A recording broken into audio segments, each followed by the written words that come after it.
It's time for the MadDawg Show, coming to you from the heart of the Bulldog Nation. And now, here he is, the MadDawg. Special Christmas edition of the MadDawg Show is back with legendary Tim Worley. What's up, Tim? What's up, MadDawg? Man, just happy to be here. Also joined by a legend in the making, the dogologist Lance Foster. How are you? MadDawg, Tim, I'm doing well, man. Glad to be here with you guys. Yes, sir.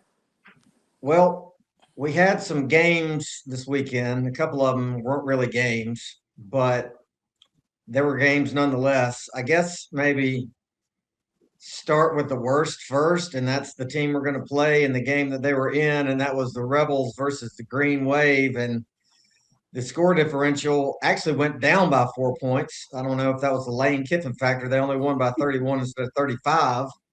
They only allowed Tulane to score the exact same amount of points, and they missed the scoring total that they had from the other time by 4. They scored 41 instead of 45. And what I'm hoping is at this point, the cute story factor has worn off, and now you got to play some real football. And, to any of those dog fans out there that have consternation about playing a team twice, I would just say look no further than the Texas Longhorns from last year, because it wasn't horns down, it was hornless by the time we got done with them. Yeah. As we won our SEC championship. So I don't even think that's a factor in this case. I'm sure Kirby's not going to let it be a factor. The only factor that I would say is the Sonny factor, as in Sonny Smart and what Kirby had to go through last year, which was unimaginable, which is coaching a football game when you know your dad's on life support. And I'm sure that those guys are ready to go down there and right that wrong and make a happy memory. What do y'all think? I'm right there with you, brother. That was a total disruption, distraction in so many deep ways, man. And not only the players, the team, the coaches, the fans, everybody were in danger. And who wants to come in and play after something like that? Right. And I think these guys know that. They know what happened. The guys that played last year, I think they still remember that mindset that they were in and what happened on the field with Notre Dame.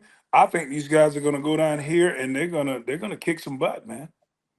Yeah, I mean, I think what gets lost in what happened with Kirby's dad is they the night before went through a terrorist attack. You had a terrorist attack that happened, on top of coming off your star quarterback for 2 years gets hurt and's out, and you're starting gunner. So there was a lot of factors that went into last year's game that I think, it's one thing to have to deal with something, one thing as a team, but multiple things as a team, it can add up. And, Notre Dame took advantage. So I think Kirby goes with a lot more juice. I think the team goes with a lot more juice. And, I think if you look in the NFL and even with college, you've got to be playing and be hot at the right time. And Georgia as very much, to me, one of the best teams in the country at the way that they're playing, if they keep playing that way. And, Ole Miss is not going to be a pushover, but I think Georgia has found some juice on the defensive side of the ball. A lot of those freshmen are no longer freshmen, and they're playing really good ball. Yeah, I mean, the defense has come a long way since that game. We allowed them to have, 34 points, I think. Five straight touchdowns. Five straight touchdowns. That was crazy. And then you look at last year, not that it really has any bearing on this year, but, there were some kind of fluky things that happened. It wasn't even the middle quarter. It was like the middle 2 minutes, right? I mean, it was in a period of, I think, under 2 minutes where they had the kickoff return for the touchdown to open the second half. You close the first half with a series that I think if Mike Bobo had it to do again, would not have put Gunner in a position to be back, trying to throw a pass with 36 seconds where they tomahawk chopped the ball out of his hand. I don't know. Did they get 3 out of that or they get 7? I think they got 7. They scored a touchdown right before half, yeah. So, those 2 plays, and it's a different game. So I feel good about it. I'm reading things like Gabe Harris might be back, which at first I heard he was gone for the season. Now Kirby's talking about him playing. He's talking about Ethan Barber being back. We're still talking about Colby Young. Tylen Taylor. I think our 2 players who made a real bad decision at the Walmart checkout line will be available. And well, actually, Walker won't be available because he's got a broke jaw. But I think Dontrell Glover will be in the best shape of his life when he hits the field for that game. And I think when all is said and done, you're going to find that that was a misunderstanding.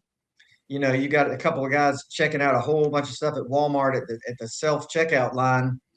Man, you're just plowing stuff through there, and you're hearing lots and lots of beeps. I mean, how many times have you walked out of Lowe's or walked out of Walmart and that thing goes beeping, and you're like, "Man, look, here's my receipt," and they're like, "Oh, you missed these Brillo pads." You're like, "I missed a box of $1.50 Brillo pads." Okay, let me go back to here and pay for my Brillo pads. This is not some scam I'm trying to run on cleaning supplies. I didn't just spend $150 to steal $1.50. But anyway, I feel good.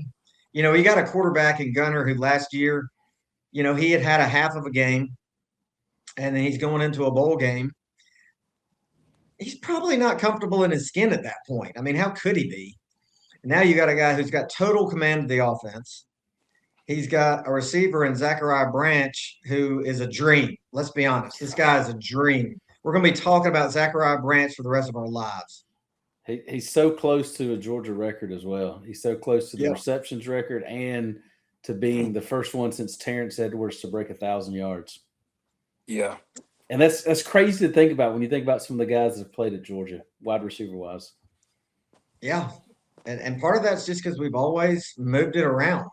Yeah. You know, we spread the wealth just like we do with our tailbacks. Yeah. We made that shift. I think we made that shift in the 90s where we passed more.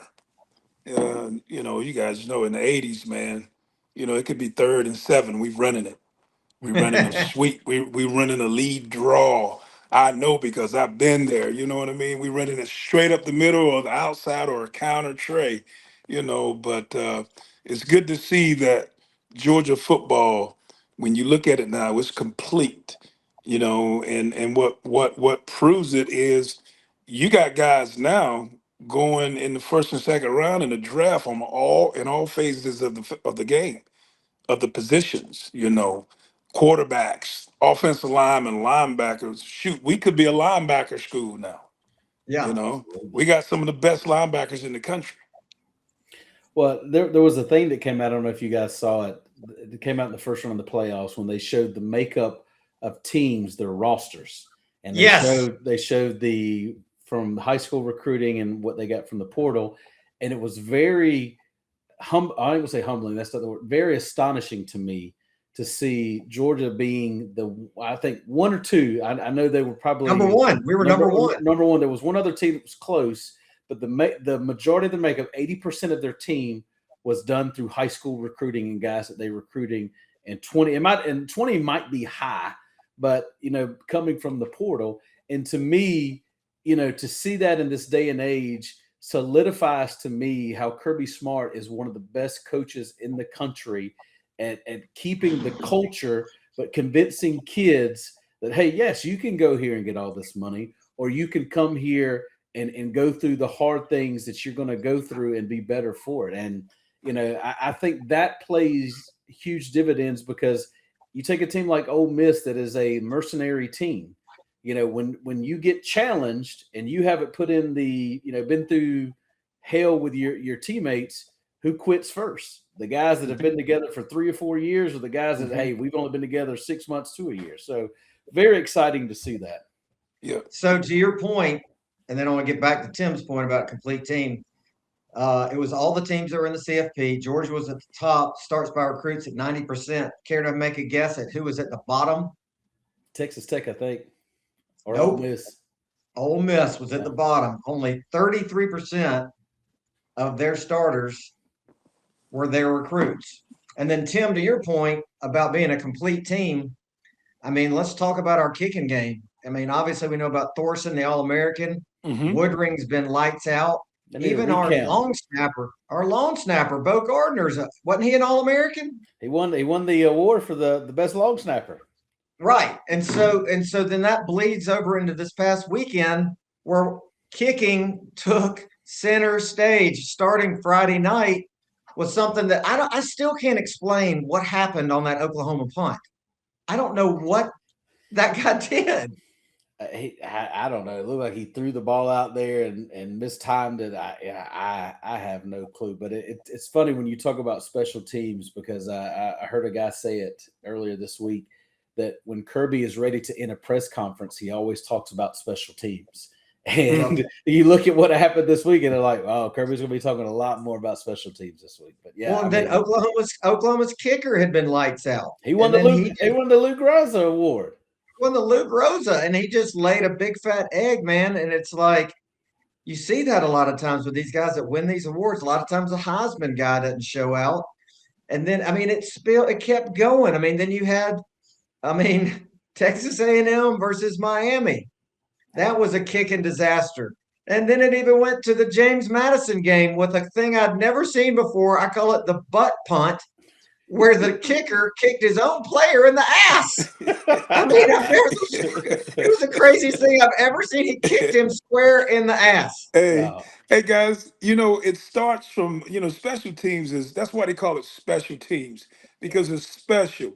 And when you look in the pot and all the ingredients that goes with special teams, because number one, the importance of special teams, it has to come on the Pop Warner level because most people don't put a focus on it. And then as you grow in age in levels of football, you realize how important it comes, especially in high school. But still in high school, I can't say a lot of coaches didn't put a lot of focus and seem like they didn't make special team special like an offensive play or defensive play. But when you think about it, it is an offensive play and a defensive play from a very long 40-yard head start. So Yeah. when you find coaches, is that's all they talk about is special teams, you got you a team there, man. I played for some of the best special team coaches in the NFL. I played for Coach Guy, George. I forget George, Coach George. He used to be special team coach for the Falcons and the Vikings. I don't know if you guys remember him. Went to Notre Dame and also played for when I was with the Bears. Danny Abramowitz. Y'all guys remember that name? I don't remember that Nope. one. Okay, Danny Abramowitz. He played with Archie Manning.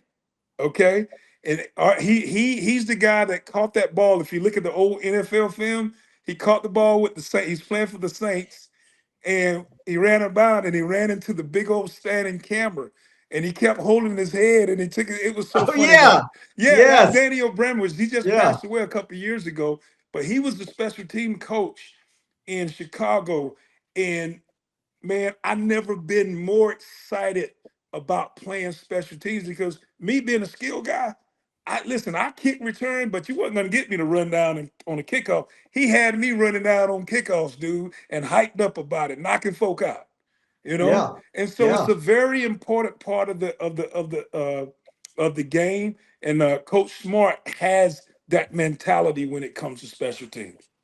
Tim, when you were on special teams, being somebody who'd been just absolute featured player, and then you get to the pros and they're like, hey, first round draft pick, we want you to play special teams too. Is there something where you just have this feeling like, man, I'm just released now. I don't have to think about it. I'm just going to go down here like I'm just a wild animal and blow somebody up. Well, they didn't have to ask me to play special teams because coming, they didn't, Coach Dooley wasn't going to let me be on the kickoff at Georgia, Right. but I was going to be on the kickoff return. Right. Okay, but my first, I think I was in my probably my fifth year with the Steelers when I first did a kickoff coverage where I'm going down to tackle. And you know what? With Coach Cower, I loved it. I'll never forget. He said, Coach, Coach Cower get that moving of the jaw, and you gotta wear a shield because he's spitting on you, right? He said, hey Tim, you want to go down and knock somebody in the dirt? I said, yes, sir. But you get and you listen, guys, you guys know this, yo. You have to be special teams is special and you have to be pumped up in the right mentality, especially in college and in the pros. Because if you don't head on the swivel, that's all I hear. If you don't pay attention in that part of the game, you will literally get your head knocked off. I've seen people get knocked under the bench and didn't move from not paying attention. Right. Well, I think So, it goes to your point, Tim, when you talk about it being ingrained. But if you look at the culture of Georgia, as Kirby's got there, even when he was at Alabama, you had these 4 and 5 star kids that you're recruiting that are just premier athletes, wide receivers, linebackers, running backs, and you see them running down on special teams. I remember when Kirby was at Alabama and they had a linebacker named they had Reuben Foster and Mac Wilson, and they put them on special teams. I think it was Texas A&M. It was it was Reuben Foster and Mac Wilson, one of them, and Speedy Noel caught the ball and came out, and they about decapitated him. And that's, I think that's a pride that you have to have in. But like even with Georgia this year, I've seen Rod Robinson, on special team, Justin Williams, Chris Cole. These are guys that are premier players on your defense, situational guys, and you got them on special teams. So it goes to show you how, important it is, because I think we can all agree that game, Alabama, Oklahoma, turned on that punt. Because they had Alabama dead to rights, and it turned on that punt. Yep. I seen Reuben Foster run down and knock out Leonard Fournette. Yeah. Y'all remember that? I mean, you got to love it. You got to have that mentality. And when you think about it, guys, most free agent NFL football players, whether they're offense or defense, you know how they make the team? Special teams. Special teams. Yeah. They'll let you know, hey, listen, man, ain't too many shots you're gonna have in a position here. You got to go all out on special teams, man, and that's how guys make the team. Okay, and to me, it thrills me when I used to see I used to ask that question too, Dawgologist, when I was like, Coach Saban got all these, he got some of his starters, offense and defense, running down on special teams, and I'm not talking about kickoff return. I'm talking about going down and knocking people lights out. I was impressed with that, man. And so I've never had the mindset, well, hey, man, I'm starting running back. I ain't running up. No.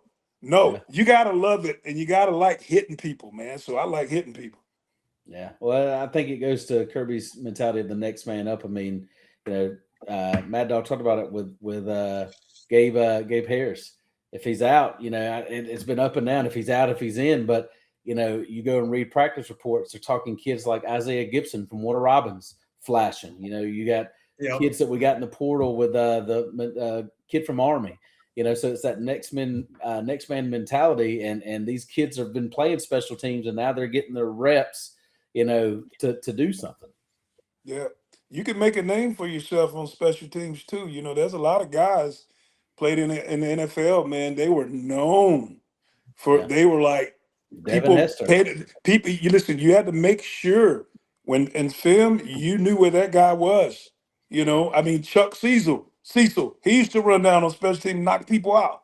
A couple more guys, I can't think of their names. Mo Douglas, from Kentucky. We played in Chicago. This dude will run down there, dude, and just sacrifice his body. I was like, oh man, but you gotta love it though. You gotta love it.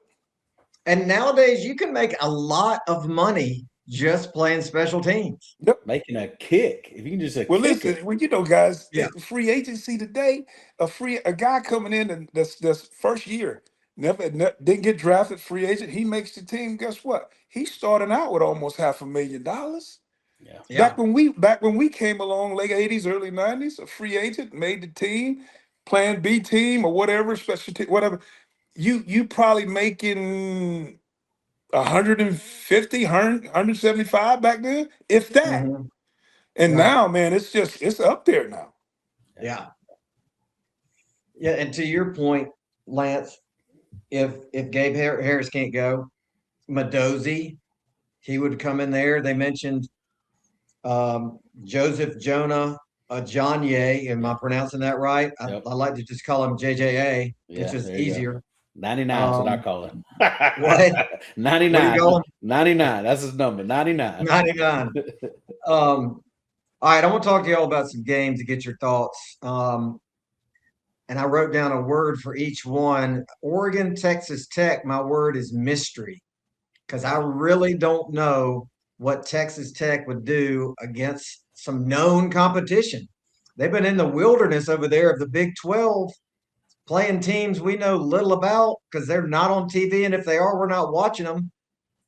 Those linebackers are serious business, though. I'm telling Okay. you, that defensive line and those linebackers for Texas are serious business. Yeah. I don't know. I agree with the mystery part because I don't know what they're going to do offensively, but I know on the defensive side of the ball, that defense is going to keep them into the game. Oregon is not going to be able to do all that nonsense they did to James Madison. Well, I agree with you, Lance. I watched Texas Tech for the first time when they played. I think it was a BYU. Yeah. Mhm. Okay, and I watched the key linebackers that they zoned in on and featured before the game. And I got to be honest, those guys are the truth, man. And Big Strong, the one linebacker that's all everything, buckets and everything. He was a Rodriguez. quarterback. He was a quarterback in high school. He was a quarterback when he came to Texas Tech, and he got shifted to a linebacker. And he's mean, he's tough, he's big, but at the same time, I got to give credit to Oregon's offense. They have a high-powered offense that is you got to have a game plan to stop it. Yeah. You have to have a game. They got great running backs. Their receivers are fast as lightning. Tight ends are good too. Tight ends, yeah, and they just look in sync. Their offense looks good. Okay, but I think that would be a good game, heck of a game. I don't think it's going to be. I don't know. I don't think it's going to be a high scoring game. I don't either. I don't either, Tim. I think it's going to be low scoring. I think both teams under 21. Yeah. In a game like that, I tend to err on the side of the coaches that I know and I've seen. Lanning's been there. Tosh Lopato, they've been there. Will Stein, they've been there. Texas Tech has a great head coach, but he's not been there. And to me, there's a huge difference when you're playing teams in the Big 12 and BYU's your toughest test, and then you take a team like Oregon and they're playing. Penn State was down, but that Penn State team was loaded. They were loaded with talent. Especially at the running backs. And then they didn't play. I think they played Indiana. So Indiana beat them. So they've played the better competition, and they're going to know what it takes. And Lanning was big on them playing early. Like he did not want them to have to bye. And because of what happened to them last year. So I think it's low scoring, but I like Oregon. I just me too, man. Like Ric Flair says, to be the man, you got to beat the man. Right now, Dan Lanning and Oregon, they're the man. Yep, I like Oregon, man. I do too, and I also like the fact that they didn't play up to the standard, which I'm tired of using the phrase "the standard" because everybody's got their standard. Whatever. Like I said, Kentucky, they talk about the Kentucky standard. What is that? There's only one standard. That's the standard of a champion. But anyway, everybody buys all that stuff off Kirby. I mean, did y'all notice the Oklahoma stuff, the hard to kill stuff? Oh, I went all into that. I've gone down I did a podcast yesterday where I talked about it. It's the second time I've talked about it. They stole that from Georgia. Yeah. I mean, ChatGPT will tell you Kirby was using that in October. They picked that up in November. I guess they wanted to sell some merch, which I don't know what they're going to do with all that HTK merch like Brian Bosworth was wearing. Yeah. My guys, you can't say you're hard to kill and then commit suicide. You know what I mean? It's funny. They had all the Georgia hard to kill stuff. Then they bring 50 Cent out to do the little fourth quarter thing. And 50 Cent is the song that Alabama listens to on Friday as a wrapping up practice. And I'm like, what are you doing? Yeah, I mean, Alabama got hype off of 50 Cent song. You know what? I wasn't surprised that Oklahoma jumped out there real quick, but I kept telling them, I was just like, man, it's 60 minutes. 60 minutes. I just had a feeling Bama's going to come back. Bama's going to come back, and all of a sudden, there it is. There's a shift. You know what I mean? That phrase, that saying, early winners make late losers, man. You see that happen so much when these teams jump out front, and it's like they ease up or something, man, mentally. It's like, and then in that game you saw it play out. But I think because Oregon kind of let their foot off the gas and they started playing with their food with James Madison in the second half, Lanning was not happy. Yeah. And he made no bones about it. They're going to have tough practices leading up to this Texas Tech game, and he's going to have them dialed in. I think Nick Saban said it best. He said, And I'm pretty sure they're going to think about how they do the college football playoffs from this point forward when they complete this year. He talked about how a lot of the teams that made it to the playoffs, like this week, and played the first round. He said it's more like AAA baseball versus the main deal. Yeah. You know what I mean? And really, he that was the perfect example. Yeah. AAA baseball versus a major league team. Yeah. You know what I mean? That's a perfect example. Not taking anything from the smaller colleges, but at the same time, also, let's be real. A lot of the fans, they don't want to see that. No. They It's like really don't watching- want to see that. No. You know? Watching the Savannah Bananas play a major league team. Yep.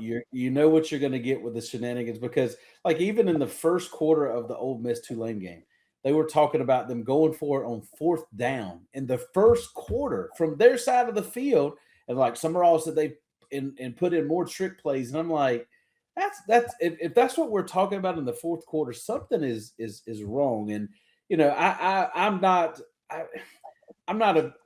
opposed of a G5 team getting into your bowl games, because we've all seen what happens when a Boise State beats Oklahoma, and those are memorable moments. But just think about it.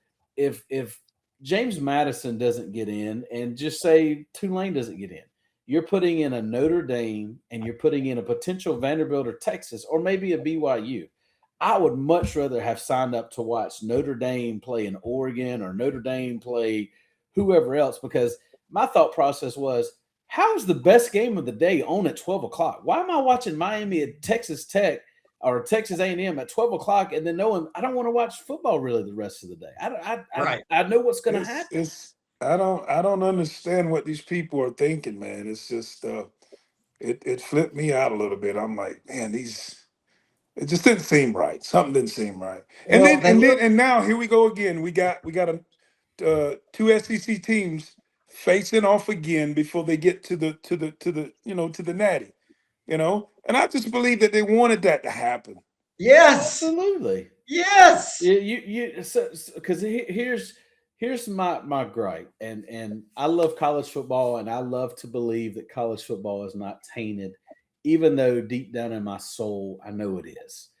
How does Alabama not lose or not drop when Georgia beats them by 3 touchdowns? And how does Georgia having the same record after blowing out a number 9 team and Ohio State doesn't move? Well, because if you don't move Ohio State, they and Indiana avoid each other, and then you make Georgia go down and potentially get the Carson Beck matchup. If they beat Ohio State, you get Ole Miss and Georgia again. And, so like that's the part that it frustrates me, because like, I don't mind playing a team again, but the exciting part about bowl season to me was always like, you get to play teams that you normally don't get to play, That's So right. like when we played Notre Dame last year, I was excited because I'm like, all right, we've played Notre Dame some in the past, but this is a new opportunity. Like I'd be excited for, I know Georgia fans might not want this. I'd love to play Miami. I would love Georgia versus Carson Beck. I'd love that. I mean, I'll be excited with Georgia, Ohio State, if that happens. And,